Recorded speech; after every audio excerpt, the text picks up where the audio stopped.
Shalom saudara yang dikasihi oleh Tuhan Yesus Kristus, berjumpa kembali di channel ini dan kita kembali akan bersama-sama membaca dan merenungkan firman Tuhan. Namun sebelumnya saya mengajak kita berdoa, memohon hikmat dan tuntunan dari Roh Kudus. Kita berdoa. Bapa di sorga, kembali kami mengucap syukur kepadamu atas berkat pemeliharaan Tuhan bagi kami sampai kepada hari ini. Secara khusus kami kembali akan membaca dan merenungkan firman Tuhan. Kami memohon tuntunan dan bimbingan Roh Kudus-Mu bagi kami semua, sehingga firman Tuhan pada hari ini dapat kembali memberkati kami. Dalam nama Tuhan Yesus kami berdoa, haleluya, amin. Saudara yang Tuhan Yesus Kristus kasihi, teks firman Tuhan yang menjadi renungan kita pada hari ini terambil dari Keluaran pasalnya yang ke-12, ayat 1 sampai dengan ayatnya yang ke-28. Tapi saya akan membaca ayat 1 sampai dengan ayatnya yang ke-15, dan saudara nanti boleh membaca seluruh bagian ini ayat 1 sampai dengan ayatnya yang ke-28. Nah, mari kita membaca bagian firman Tuhan ini. Berfirmanlah Tuhan kepada Musa dan Harun di tanah Mesir. Bulan inilah akan menjadi permulaan segala bulan bagimu. Itu akan menjadi bulan pertama bagimu tiap-tiap tahun.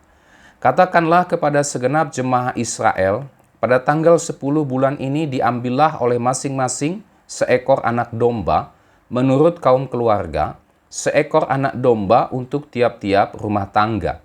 Tetapi jika rumah tangga itu terlalu kecil jumlahnya untuk mengambil seekor anak domba, maka ia bersama-sama dengan tetangganya yang terdekat ke rumahnya haruslah mengambil seekor, menurut jumlah jiwa tentang anak domba itu.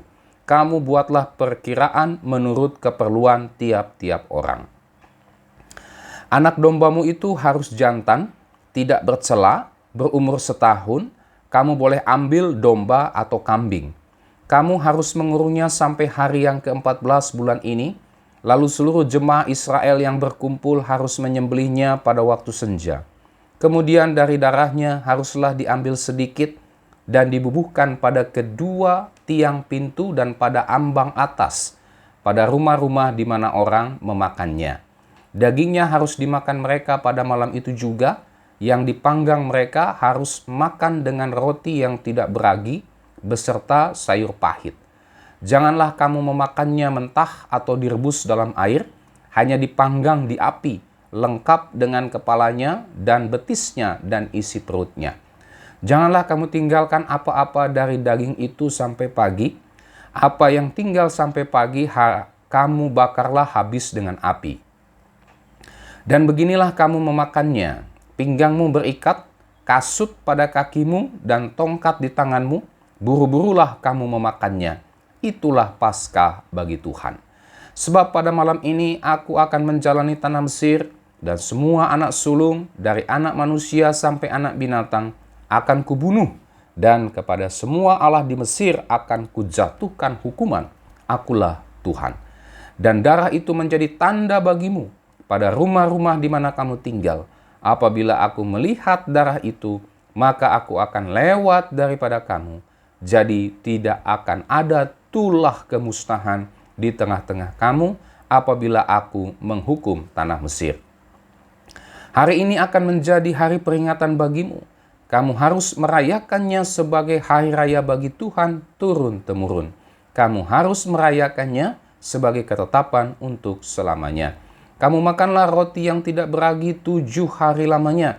Pada hari pertama pun kamu buanglah segala ragi dari rumahmu, sebab setiap orang yang makan sesuatu yang beragi dari hari pertama sampai hari ke-7, orang itu harus dilenyapkan dari antara Israel. Demikian saudara, bagian firman Tuhan yang menjadi renungan kita pada hari ini. Tema firman Tuhan pada hari ini adalah ingatlah akan kasih Tuhan. Saudara, ada sebuah nasihat yang mungkin pernah kita dengar yang bunyinya, jangan pernah kita melupakan kebaikan seseorang kepada kita. Ya. Nasihat ini tentu saja berarti kita tidak boleh melupakan kasih dan kebaikan yang telah kita terima dari orang lain. Kita harus senantiasa mengingat kebaikan atau kasih dari orang lain yang kita terima. Nah, saudara, kalau kebaikan orang lain kepada kita saja tidak boleh kita lupakan, apalagi kasih dan kebaikan Tuhan kepada kita. Artinya, kita pun tidak boleh melupakan kasih dan kebaikan Tuhan kepada kita. Tentu saja ada banyak kasih dan kebaikan yang Tuhan berikan kepada kita. Kasih dan kebaikan Tuhan yang telah kita terima di dalam kehidupan kita. Dan meskipun memang kita tidak bisa menghitung banyaknya kasih dan kebaikan Tuhan kepada kita, tetapi kita tidak boleh melupakan kasih dan kebaikan Tuhan tersebut. Pemazmur Daud berkata di dalam Mazmur 103 ayat yang kedua, "Pujilah Tuhan hai jiwaku, dan janganlah lupakan segala kebaikannya." Pujilah Tuhan hai jiwaku, dan janganlah lupakan segala kebaikannya. Ya, firman Tuhan mengajar kita untuk tidak melupakan kasih dan kebaikan Tuhan di dalam seluruh kehidupan kita. Nah, saudara, di dalam perikop firman Tuhan yang menjadi renungan kita pada hari ini, kita akan melihat ada dua aspek ketika berbicara tentang mengingat kasih Tuhan. Ingatlah kasih Tuhan. Nah, ketika bicara tentang mengingat kasih Tuhan, ada dua aspek yang kita bisa lihat di dalam bagian firman Tuhan ini. Yang pertama, seperti apa kasih Allah yang kita bisa lihat di dalam bagian firman Tuhan ini. Dan yang kedua, bagaimana caranya mengingat kasih Allah yang kita bisa lihat di dalam bagian firman Tuhan ini. Nah, mari kita lihat yang pertama. Seperti apa kasih Allah yang kita bisa lihat di dalam bagian firman Tuhan ini. Saudara, di dalam bagian firman Tuhan ini kita melihat bagaimana Tuhan memerintahkan bangsa Israel untuk menyembelih seekor anak domba jantan yang berumur setahun dan tidak bercela. Kemudian, saudara, darah anak domba tersebut harus dioleskan pada kedua tiang pintu dan ambang atas dari rumah orang-orang Israel. Apa tujuannya? Tujuannya adalah supaya bangsa Israel mereka selamat dari tulah kematian anak sulung yang menimpa bangsa Mesir. Itu tujuannya. Jadi ketika Tuhan melihat tanda darah tersebut yang ada pada kedua tiang pintu dan ambang atas pintu rumah mereka, maka Tuhan akan melewati rumah mereka dan tulah kematian anak sulung ini tidak akan menimpa mereka. Kita bisa lihat itu di dalam ayat 1 sampai dengan ayat 13. Dan setelah itu, saudara, kita bisa melihat dalam bagian-bagian sesudahnya dari bagian firman Tuhan ini.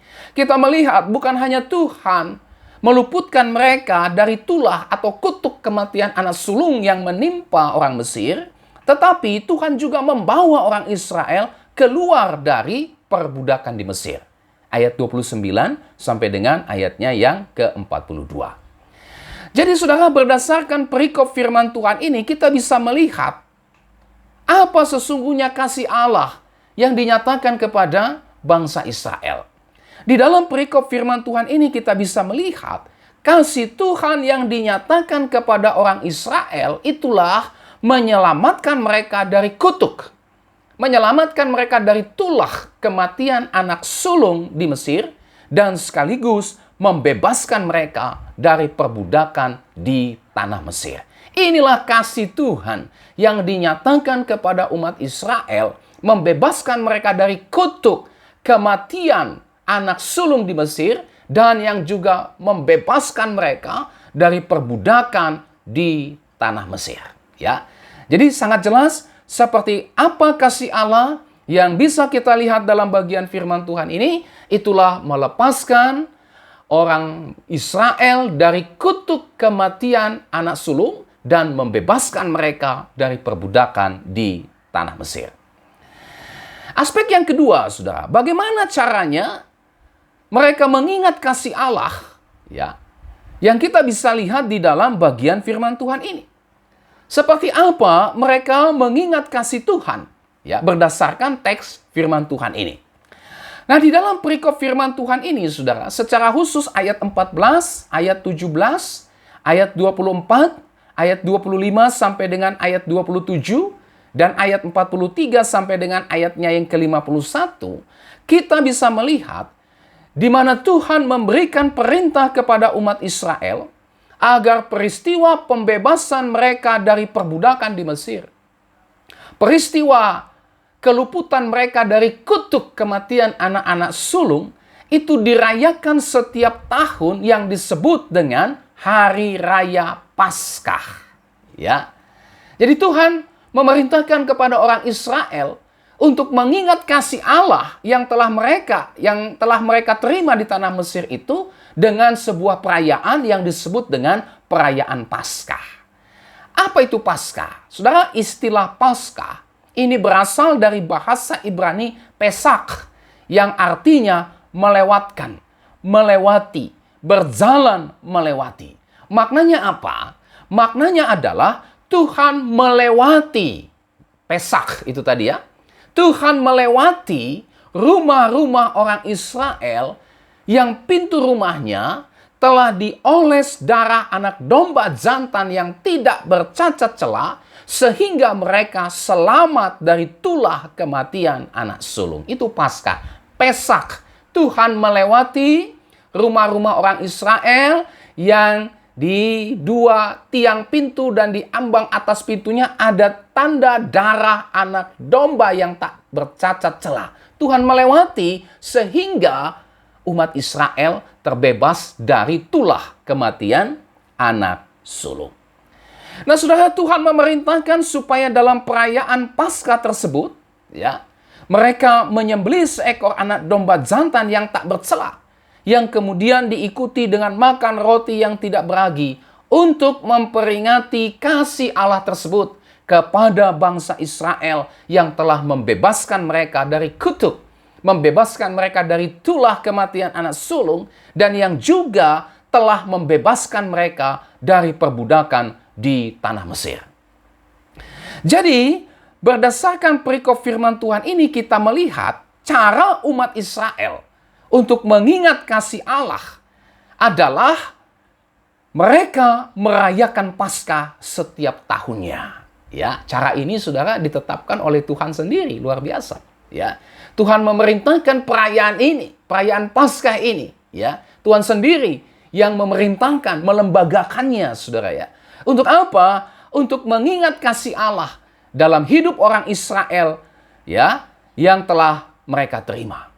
Tuhan memerintahkan umat Israel untuk merayakan Paskah supaya umat Israel dan seluruh keturunan mereka senantiasa mengingat kasih Allah yang telah dinyatakan kepada mereka, dan supaya anak-anak mereka turun-temurun mereka mengenal kasih Allah yang telah menyelamatkan mereka dari perbudakan di Mesir, dan supaya mereka pada akhirnya hidup dalam kasih dan ketaatan kepada Tuhan yang telah menyatakan kasih-Nya yang besar kepada mereka dan yang telah memilih mereka menjadi umat pilihannya.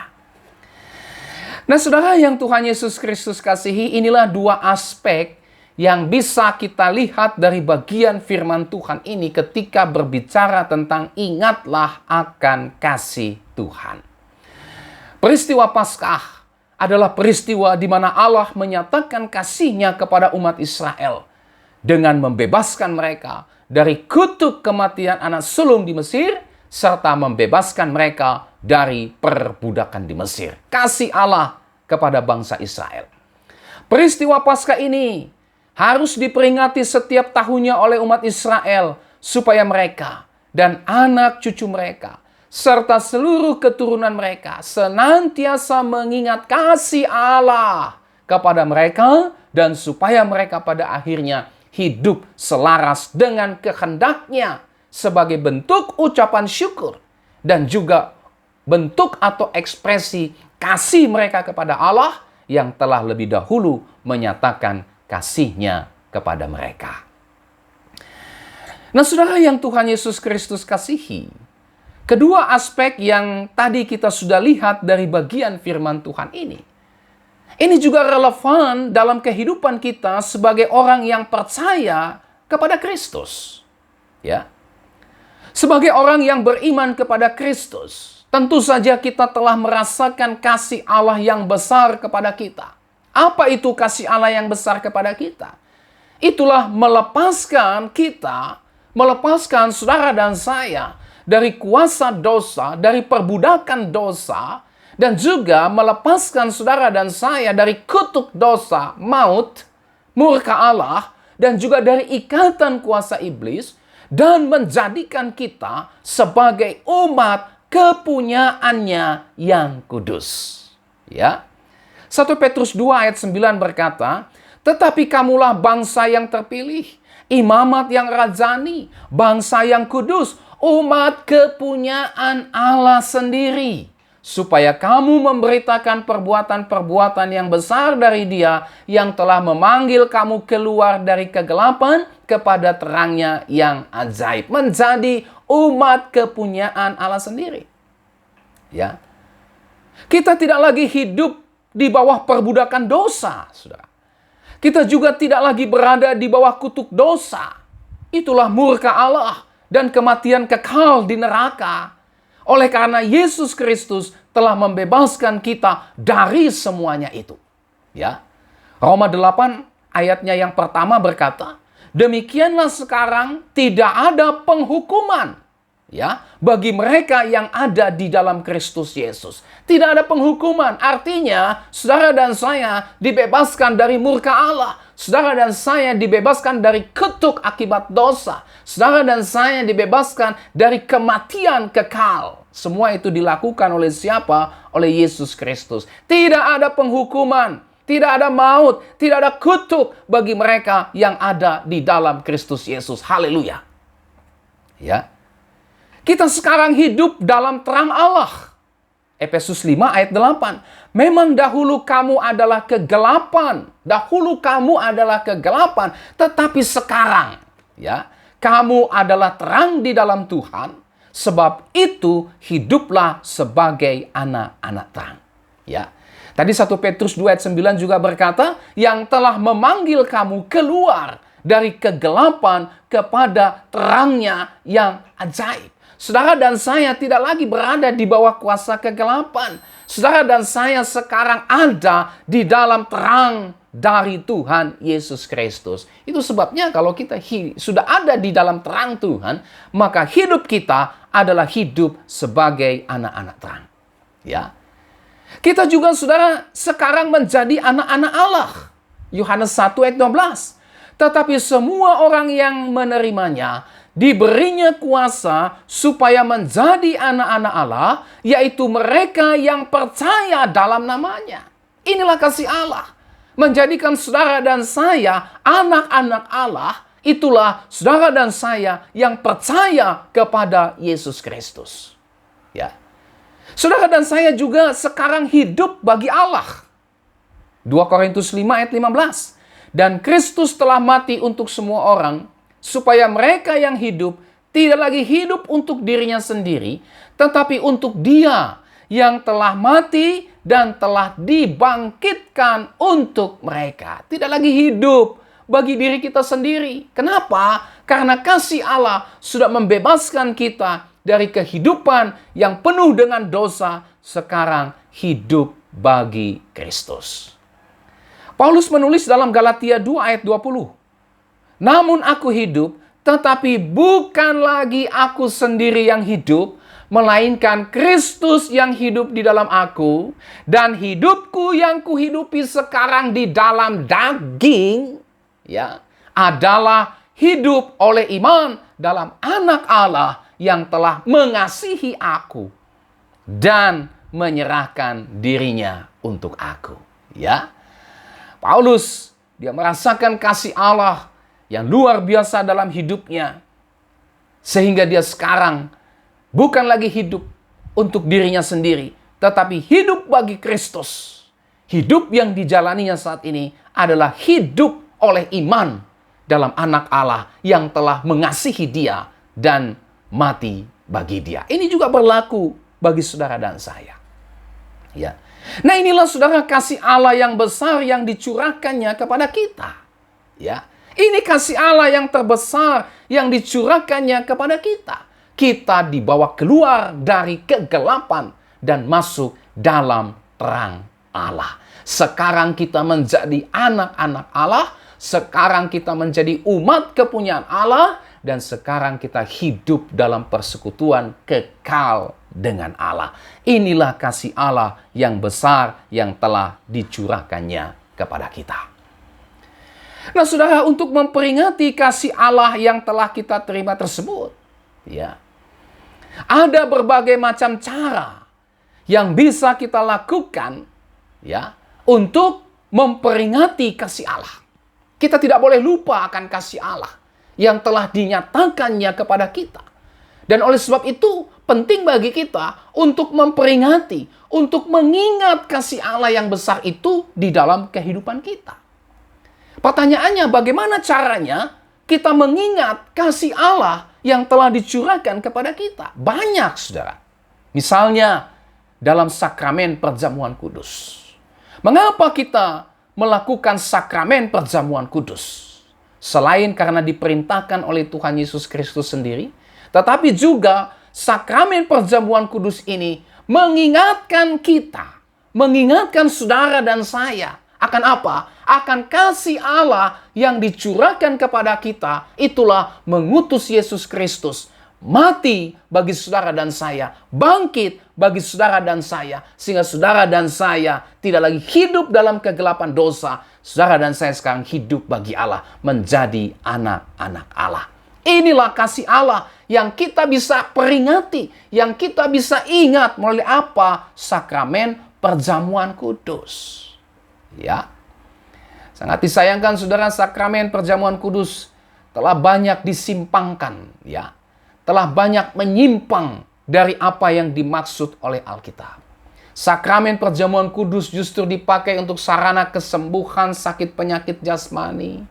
Sakramen perjamuan kudus justru dipakai untuk apa? Supaya usaha pekerjaan kita sukses, rumah tangga kita bebas dari gangguan setan-setan, dan seterusnya. Sakramen perjamuan kudus bukan itu, saudara. Sakramen perjamuan kudus adalah untuk apa? Untuk memperingati, untuk mengingat kasih Allah yang telah dicurahkannya kepada kita melalui satu pribadi, itulah Tuhan Yesus Kristus. Itu sebabnya Tuhan Yesus berkata, perbuatlah ini sebagai peringatan akan aku. Itu jelas. Sebagai peringatan akan aku. Peringatan akan Kristus yang mati menebus dosa-dosa kita. Yang bangkit sehingga kita juga dibangkitkan dari kematian akan dosa dan hidup bagi Allah. Itulah inti dari sakramen perjamuan kudus. Bukan untuk kesembuhan penyakit. Bukan supaya bebas dari gangguan setan-setan. Bukan supaya usaha dan bisnis saudara berhasil. Bukan, itu penyimpangan. Ya, itu penyimpangan, saudara. Ini satu. Bagaimana cara kita mengingat kasih Allah melalui sakramen perjamuan kudus? Yang berikutnya apa? Yang berikutnya, cara kita untuk mengingat kasih Allah itulah melalui peringatan kelahiran, kematian, kebangkitan, dan kenaikan Yesus Kristus. Ya, hari-hari raya gereja. Kematian, kelahiran, kematian, kebangkitan, kenaikan Yesus Kristus. Itu semua kita peringati. Untuk apa? Itu tadi, untuk mengingat kasih Allah. Sehingga waktu kita merayakan Natal, bukan makan-makannya yang kita cari. Ya. Bukan pesta-pestanya yang kita cari. Bukan, saudara. Waktu kita merayakan Natal. Waktu kita merayakan Jumat Agung. Waktu kita merayakan Paskah atau kebangkitan Yesus. Waktu kita merayakan kenaikan Yesus ke sorga. Kita dibawa untuk mengingat besarnya kasih Allah yang telah menyelamatkan saudara dan saya. Contoh lain, peringatan turunnya Roh Kudus.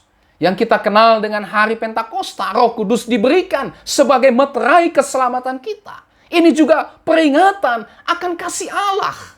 Ya, dan sebagainya, dan sebagainya.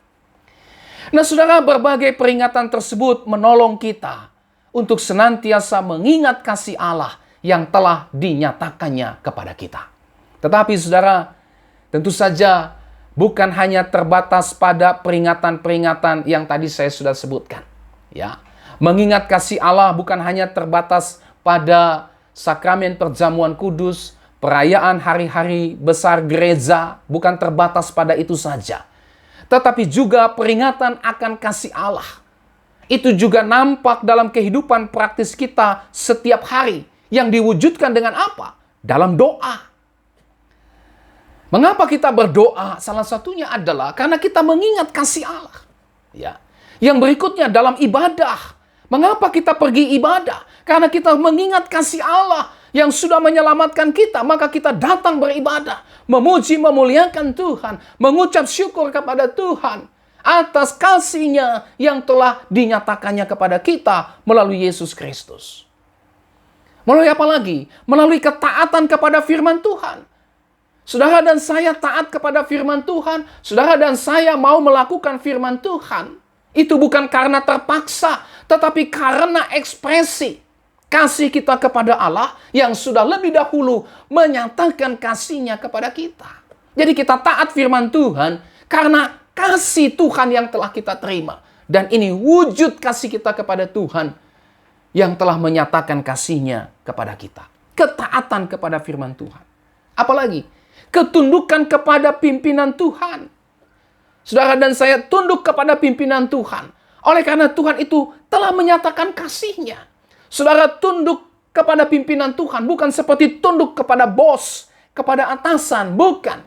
Saudara tunduk kepada pimpinan Tuhan karena saudara tahu dan sadar Allah telah mengasihi saudara dan saya. Dan saya tunduk kepada pimpinan Tuhan sebagai ekspresi kasih kita kepada Tuhan yang telah lebih dahulu menyatakan kasih-Nya kepada kita. Ya. Seperti apa lagi cara kita mengingat kasih Tuhan? Itulah dengan cara ketekunan di dalam melayani Tuhan. Saudara dan saya tekun melayani Tuhan, semangat dalam melayani Tuhan, bersukacita dalam melayani Tuhan. Biarpun ada tantangan, biarpun ada rintangan, biarpun ada persoalan, tapi tetap bersukacita, tekun, semangat melayani Tuhan. Kenapa? Karena saudara dan saya mengingat kasih Tuhan yang telah lebih dahulu melayani saudara dan saya. Ya. Ini yang menjadi dasar dari ketekunan kita melayani Tuhan. Karena Tuhan sudah mengasihi saya. Tuhan sudah melayani saya. Maka inilah ekspresi kasihku kepada Tuhan. Aku melayani Tuhan dengan sukacita, dengan tekun, dengan sungguh-sungguh. Ya. Kemudian, melalui apa lagi? Melalui kesaksian hidup kita. Ya. Kita menunjukkan kehidupan kita sebagai orang-orang Kristen yang sudah diubahkan oleh Tuhan. Ya. Ini juga bagian dari mengingat kasih Tuhan. Ketika ada orang menggoda saudara untuk berbuat dosa, saudara menolak. Kenapa? Saudara ingat kasih Tuhan yang sudah membawa saudara keluar dari dosa. Sehingga saudara menolak untuk kembali mengikuti godaan hidup dalam dosa. Kenapa? Saudara ingat Tuhan sudah bawa saya keluar dari dosa. Mengapa saya harus kembali lagi hidup dalam dosa? Ini karena apa? Mengingat kasih Tuhan yang sudah membebaskan saudara dari perbudakan dosa. Sehingga saudara menyaksikan kehidupan yang sudah dikuduskan oleh Tuhan. Saudara tidak ikut arus dunia ini, tapi saudara melawan arus dunia ini dengan hidup sebagai orang-orang yang sudah mengalami kasih Allah yang telah membawa saudara dan saya keluar dari kegelapan dosa dan menjadi anak-anak terang. Ya. Lalu kemudian dengan cara apa? Cara untuk mengingat kasih Tuhan bisa juga diekspresikan dengan keikutsertaan dalam pemberitaan Injil. Mengapa saudara dan saya memberitakan Injil? Ya. Alasannya adalah karena saudara dan saya sudah menerima kasih Allah yang menyelamatkan saudara dan saya. Dan sekarang kasih Allah yang sudah saya terima tersebut, ini juga yang menggerakkan saya untuk memberitakan kabar baik ini. Menceritakan kasih Allah yang telah saya terima ini kepada orang-orang yang masih hidup dalam kegelapan dosa. Sehingga mereka pun juga dapat merasakan kasih Allah tersebut yang mengubahkan hidup mereka, yang membawa mereka juga keluar dari kegelapan dosa dan masuk ke dalam terang Kristus. Ya. Jadi bersukacita memberitakan Injil, semangat memberitakan Injil, semangat untuk mendukung pemberitaan Injil melalui persembahan, melalui tenaga, melalui keahlian kita, melalui apapun yang ada pada kita, semangat untuk memberitakan Injil. Kenapa? Karena waktu saudara dan saya memberitakan Injil, saudara dan saya memberitakan kasih Allah kepada orang berdosa, supaya orang berdosa diselamatkan dari dosa-dosa mereka dan memperoleh hidup di dalam Tuhan Yesus Kristus. Saudara dan saya punya belas kasihan Allah. Karena belas kasihan Allah lah, maka saudara dan saya diselamatkan. Dan belas kasihan Allah itu seharusnya ada dalam diri kita yang sudah menerima belas kasihan Allah tersebut, yang kita juga nyatakan dengan apa? Memberitakan Injil, memberitakan kasih Allah kepada orang berdosa, sehingga orang berdosa dapat percaya kepada Yesus Kristus dan mereka dibebaskan dari dosa dan memperoleh hidup kekal bersama dengan Allah. Ya. Nah, inilah saudara cara-cara kita dalam memperingati kasih Allah yang telah kita terima di dalam kehidupan kita. Kita sudah menerima kasih Allah dalam hidup kita. Itulah keselamatan kekal di dalam Yesus Kristus. Allah telah menyatakan kasih-Nya kepada kita dengan melepaskan kita dari kuasa dan kutuk dosa, melepaskan kita dari ikatan kuasa iblis, dan mengaruniakan hidup kekal kepada kita. Sekarang kita, saudara dan saya, hidup di dalam kasih karunia Allah dan tidak lagi hidup dalam kegelapan dosa dan kutuk dosa. Nah, oleh sebab itu, saudara, marilah kita senantiasa mengingat kasih Allah yang telah kita terima dalam hidup kita. Dengan cara kita tidak lagi kembali hidup dalam dosa. Kita tidak lagi hidup serupa dengan dunia ini. Tetapi saudara dan saya hidup bagi Allah. Saudara dan saya mengasihi dan melayani Allah. Saudara dan saya memuliakan nama Allah. Tuhan memberkati kita dengan firman-Nya hari ini. Amin. Mari kita berdoa. Bapa di sorga, terima kasih untuk renungan firman Tuhan pada hari ini yang luar biasa telah memberkati kami semua. Hari ini kami belajar dari firman Tuhan mengingat kasih Allah. Dan ketika kami mengingat dan merenungkan kasih Allah, Tuhan, sungguh luar biasa kasih-Mu. Siapakah kami ini Tuhan? Kami adalah orang berdosa yang layak untuk dibinasakan. Kami adalah pemberontak-pemberontak yang tidak mau tunduk kepada Tuhan. Yang kami suka adalah hal-hal yang tidak menyenangkan hati Tuhan. Dan kami tidak berdaya dengan kehidupan kami dalam dosa, dengan perbudakan dosa. Kami semua berada di bawah kutuk kematian, kutuk murka Allah. Tetapi oleh karena kasih-Mu yang besar, Engkau mengutus Yesus Kristus untuk mati dan bangkit bagi kami. Sehingga kami dibebaskan dari kuasa perbudakan dosa dan menjadi anak-anak Tuhan. Terima kasih untuk besar kasih-Mu ini Tuhan. Dan sebagai peringatan akan kasih-Mu yang besar ini, kami sekarang mau hidup di dalam Tuhan. Kami tidak mau lagi serupa dengan dunia ini. Kami tidak mau lagi tunduk kepada kuasa dosa, godaan dunia maupun godaan setan-setan. Kami mau tunduk kepada firman Tuhan sebagai ekspresi kasih kami. Kami mau taat kepada pimpinan Tuhan sebagai ekspresi kasih kami kepada Tuhan yang telah lebih dahulu mengasihi kami. Berkatilah kami semua dengan firman-Mu ini Tuhan. Terima kasih. Dalam nama Yesus kami berdoa. Haleluya. Amin. Sampai kita berjumpa kembali saudara. Tuhan Yesus memberkati saudara dan shalom.